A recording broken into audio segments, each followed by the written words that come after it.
How's it going, everybody? I kind of got to apologize. I thought I had all my videos and progress on the plane edited and posted to YouTube, but I did not. I just went to go upload episode 7 and I realized that episode 6 wasn't on YouTube. So this is a new intro to episode 6, I guess. And well, I guess I should tell you what's going on here. It's the end of the summer now. The rest of this video is the beginning of the summer, or actually I don't even think it's the beginning of summer. I think it was May.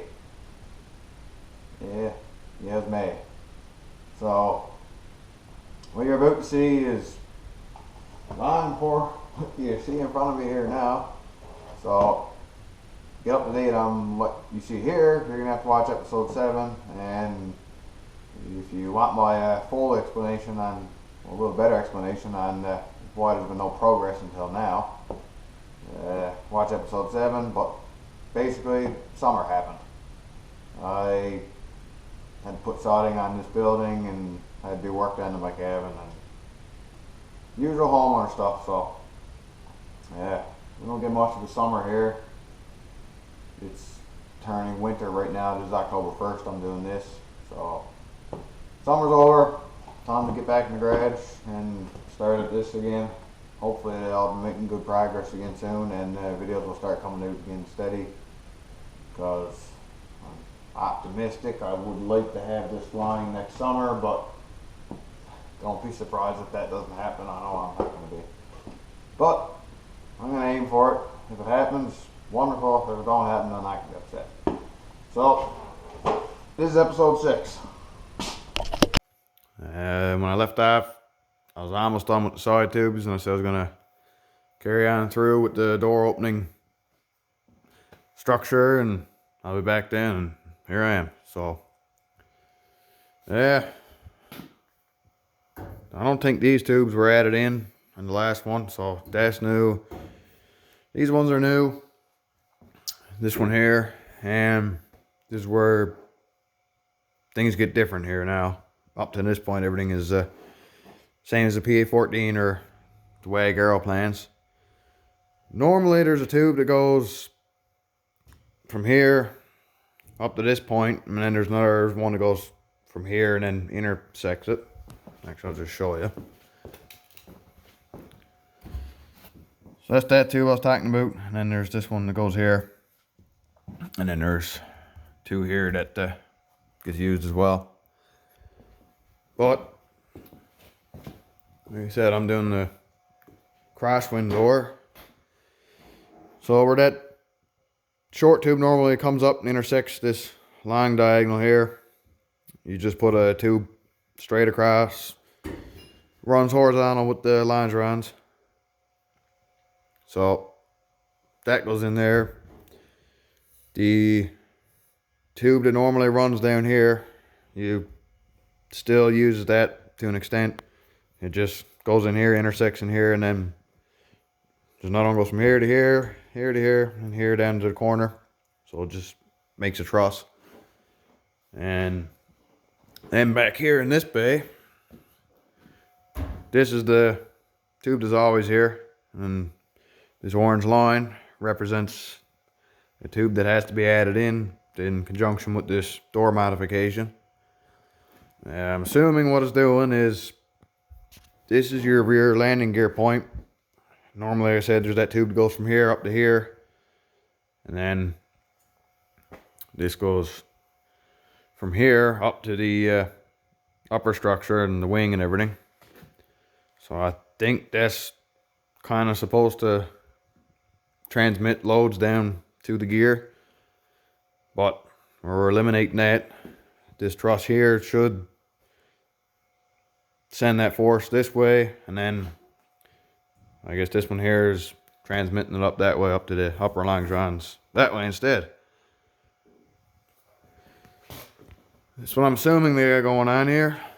Like I said, this tube might not even be necessary, but I'm putting it in because that's what you got to do on certified planes. So for the sake of one tube, if it keeps my plane from crinkling up, it's worth it. So that's all good, but as you can see, this area is not that big for a baggage door. By the time I put a cross section in here, I ends up with like an 8-inch door opening. And if it makes the top very wide at all, it's going to look stupid. So as you can see on the other side, you probably noticed I got a lot of masking tape going on. So right here, that's the factory tube that's still over there. And as you can see, this one here is dog leg down a bit, similar to what you do on this station, where you dog leg this diagonal, so you can get stuff in through here. Normally there's supposed to be a tube that goes from here to here. I don't have it in yet, and then you dog leg that one. So I basically done the same thing here. It drops the intersect point down 3 inches. So when I puts in the cross tube, or the door sill, I guess you call it, down here, so you got something to hinge off of. You could make a triangle door, but you'd have to hinge it either on the front or on the back. Front would make more sense. That way the wind's not trying to get under it, and it's not trying to open the door. It'll be trying to keep the door. Only problem there is, here's your rear door post. So if you open this up and it swings down, you're going to cover up your door opening. This might not be ideal, might not do anything bad for you, but I'd rather it swing down. So I added in this little door sill here. That won't be a tube. This is just going to be a little sheet metal structure that's going to be either made out of aluminum or just regular 1025 cold rolled, or just mild steel sheet metal. I'm not going to use 4130 because I don't have a lot of it up there. So I'm not going to waste it on something that's not structural. I got all kinds of normal sheet metal, so that's what I'll use. So that's all this will be. It'll just be a piece of channel bent up in a break, and then it'll get tacked in, and there'll be a hinge on it. But I think this is 8 inches here now. That's 11 up this way, and the top cross is pretty big. It's somewhere around 30 inches, I think. I'll find it.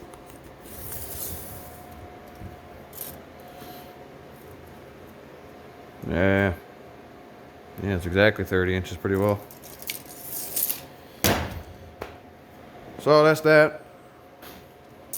I thought about kind of closing up this angle a little bit to make the top smaller, but I likes it going over here because I can reach in and actually try to grab something back there a little bit better.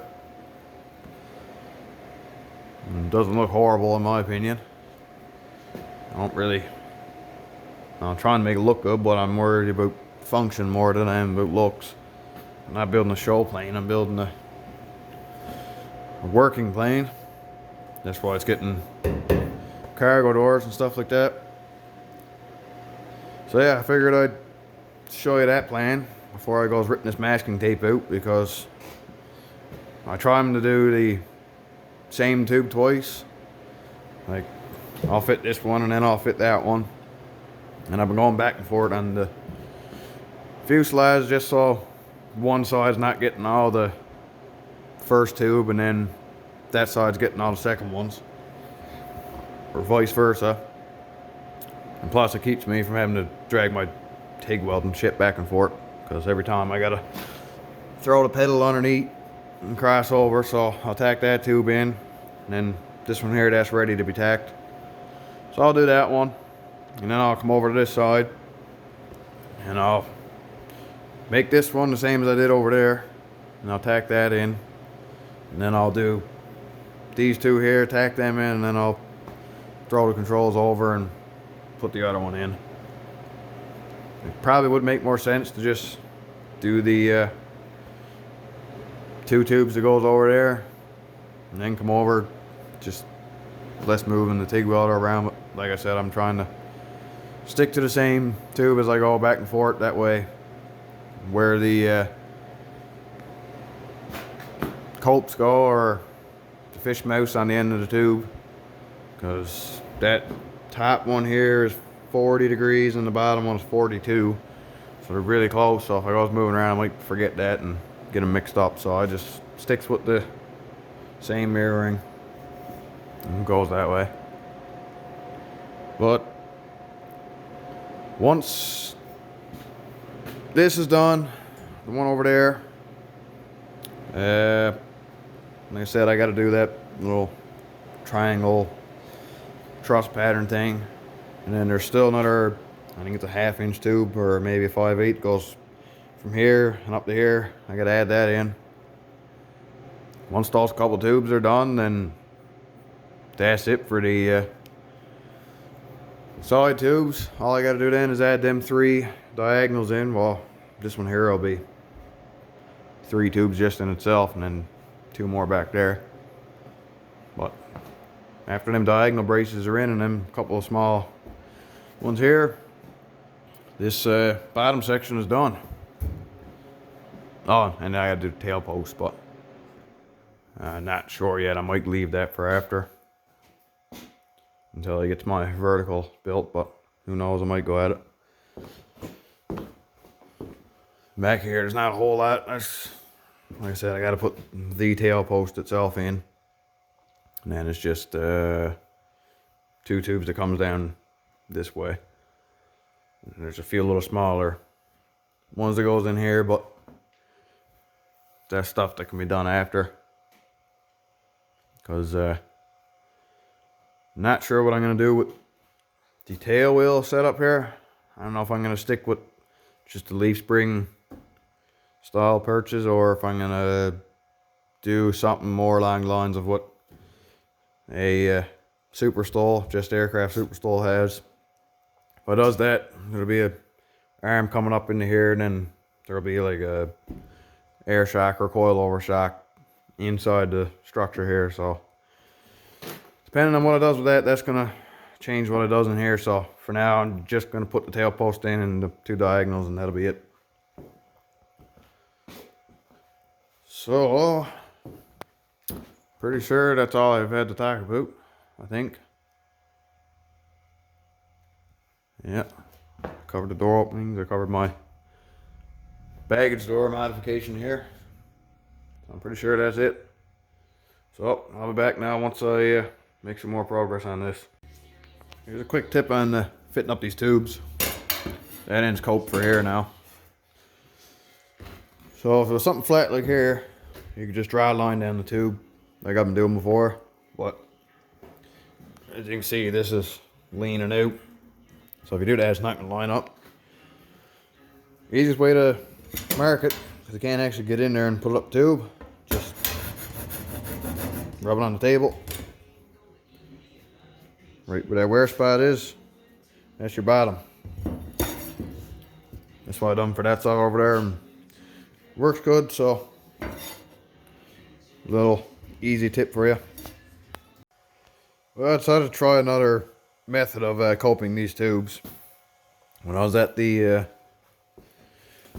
5/8 ones that goes in here, it's a lot of repetitive cutting, and honestly I got sick of cutting off or printing out and cutting out these templates. So I figured for little short tubes like this, I'd try something a little different.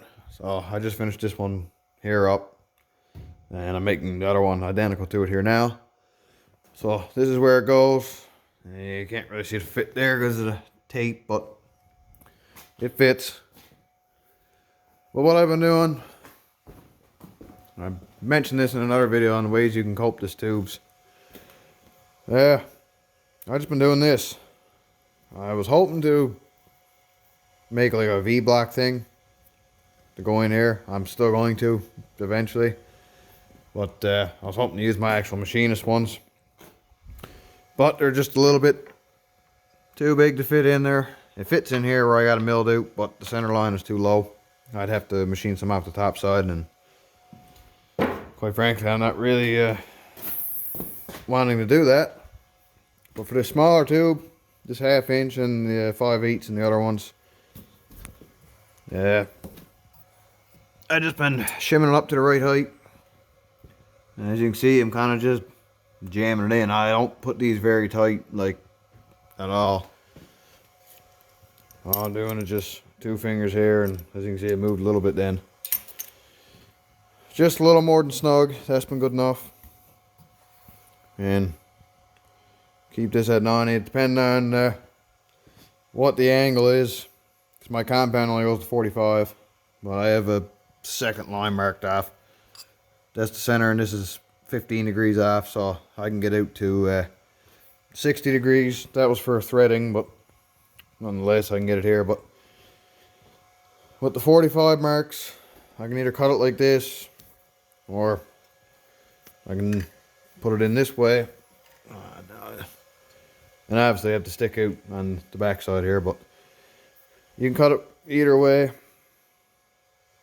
But for this particular cut, 15 degrees, this makes more sense to have it here. So you just dial in your degrees, whatever you need. Like I said, depending on what way you got this position, it'll either be reading in line or 90 degrees off. You might have to adjust your measurement. Yeah, those are the shims that put the center line for 1/2 inch. And for the 5/8, I take out one of those thick ones. They're both the same. And I put in these 2 here. This is actually a parting blade because I didn't have another one this thick. Oh, I probably do over on the big blade there somewhere, but the parting blade was right behind me, so I just grabbed it. And I use a piece of brass shim stock, just so I don't mar up the surface of the tube. And for the cutters, as you can see, I've been using these hole saws. I just got the center pilot bit took out. And it's kind of convenient actually, because I can just spin them off, and I got the other 2 here. I just stick a screwdriver in, slacken it, and send her on her way. Yeah, I tried using an M mill, and that didn't work very well at all. I tried to just feed in the Y direction, and wasn't happy about that. I used to grab the edge where this material is so thin and fold it in. I don't know if I still have a piece of tube here. I kind of recycle. Okay, yeah, those 2 are fixed up. This has been my test piece of welding, and as you can see, I've not finished welded it, and then I put that on the bench and beat the crap out of it with a hammer, and it didn't fail. So that one just came up short. Okay, apparently I fixed all the ones I folded over. But anyways, okay, I got nothing to show you. But anyways, yeah, it takes the edge and rolls it in. So hand mills, that didn't work worth a damn. I tried using these hairstyle cutters, these annular cutters or slug cutters or whatever you want to call them. I've heard them called a few different names. I believe the actual technical word is annular cutter. They work pretty good when they work. They leave an excellent surface finish. But every now and then you'll get one that grabs the edge and curls over. And you use those same as the whole side. You just feed in the X direction. So they weren't too bad. It was like 9 times out of 10 it would work. But every now and then it's screwing up. And when you're screwing up on these little short pieces like those little angles, it wasn't bad. You're only losing 6-8 inches of material. But if you got a tube that's a couple feet long and you screws it up, you know, you can usually use the material somewhere else, but kind of sucks screwing up parts that long. So then finally for the 3rd, I tried the hole saw and it's been working pretty good. So as far as I'm concerned, hole saw is the way to go. I haven't found anything better yet. And I tried end mills and I tried annular cutters. So kind of can't really see what I'm doing. I'm using my phone here instead of the GoPro, so that's about where I want my cut. I want to leave a little meat up here. Actually, I kind of want a little less. I think this is focusing. Come on, there you go. So, just line it up for your depth. Click your lathe on. What am I at here? I'm at 550 RPM. And you just feed in.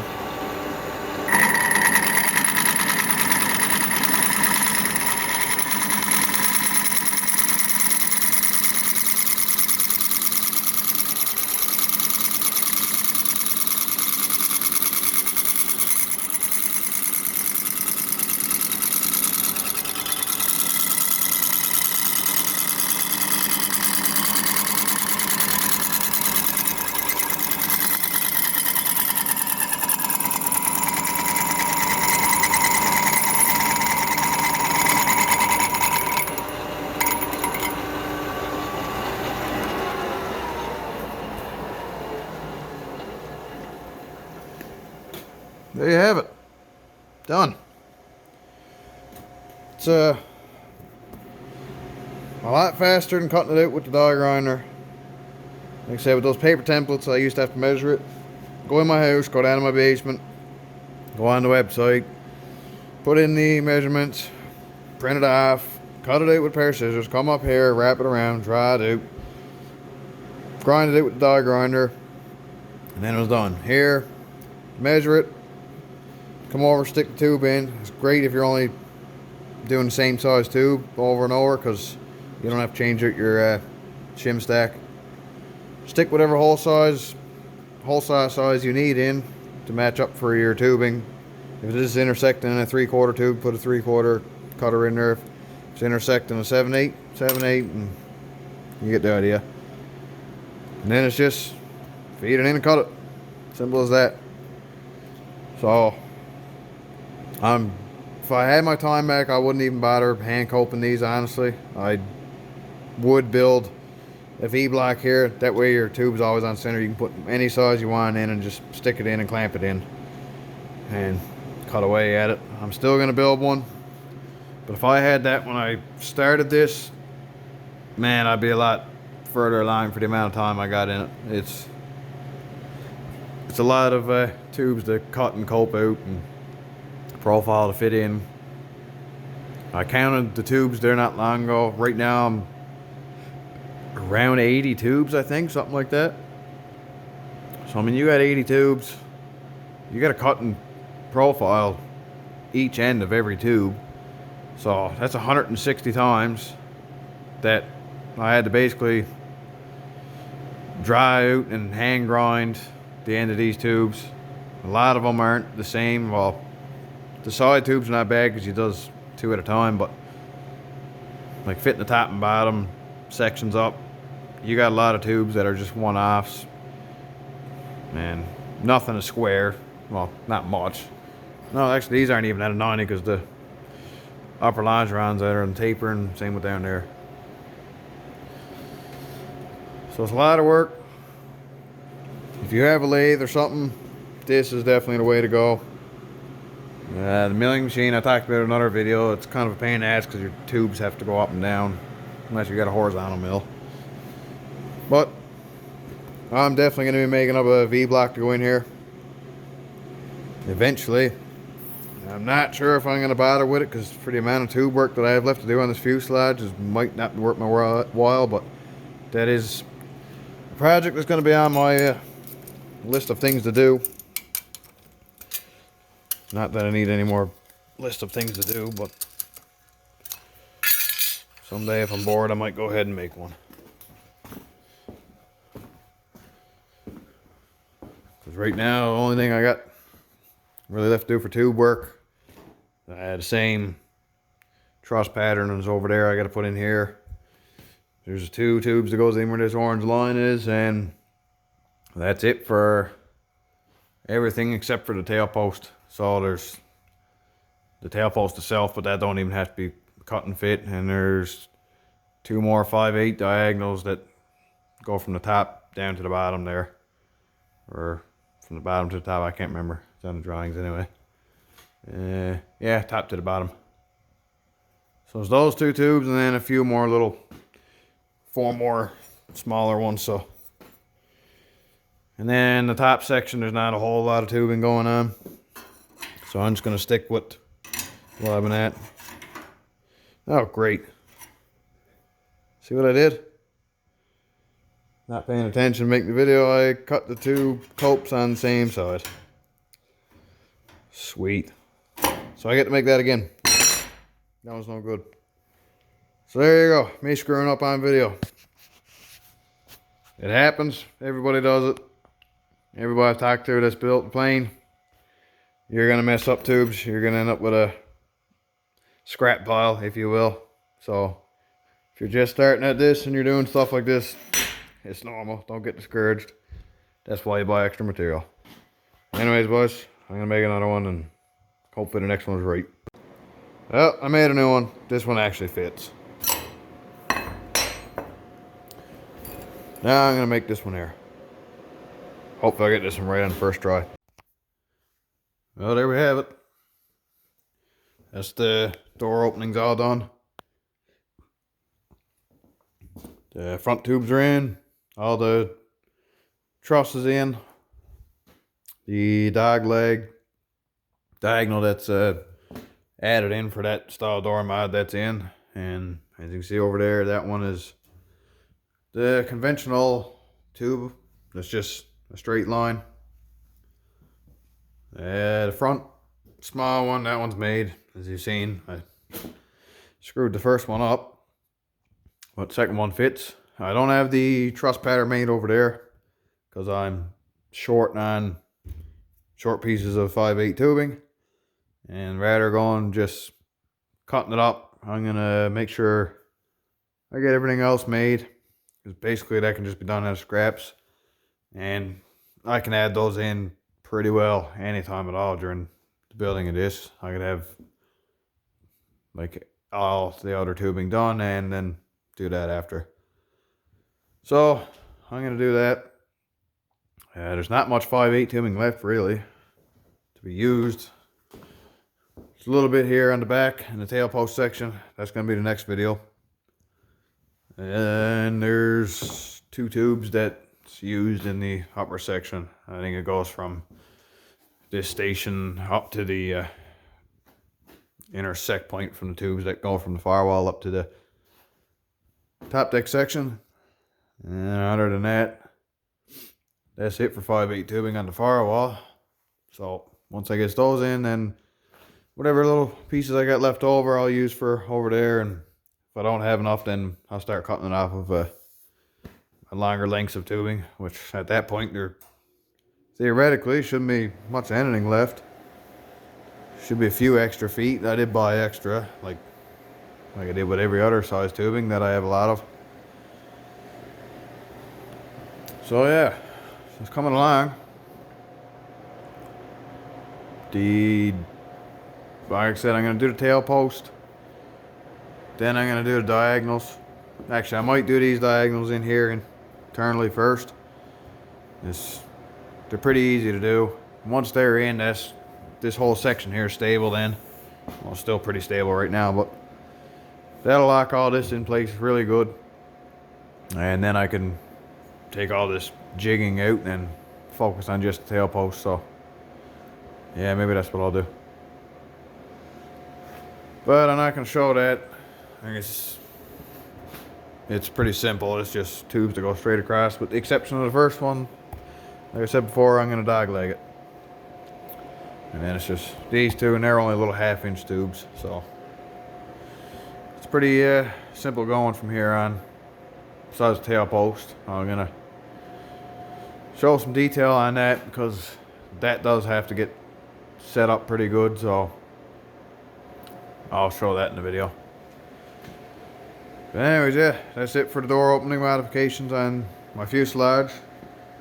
And that'll be the end of this video. So if you like these videos, hit that like button. Subscribe if you haven't already. There's going to be many more of these videos to come. There's a lot of work that goes into building an airplane. So if you like fabrication or building airplanes or any of that kind of stuff, subscribe, stick around, and have a good one.